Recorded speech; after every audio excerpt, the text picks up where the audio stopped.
mga par, ito na yung trabaho natin. Ang daming nagagalaw, binaklas.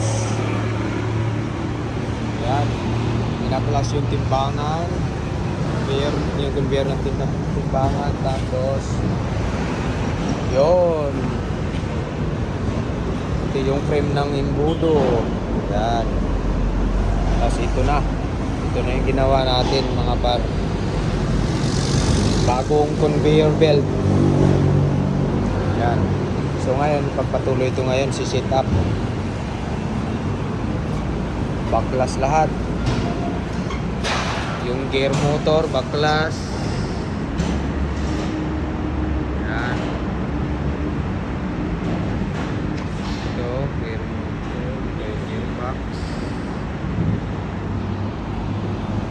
Baklas lahat. Ano.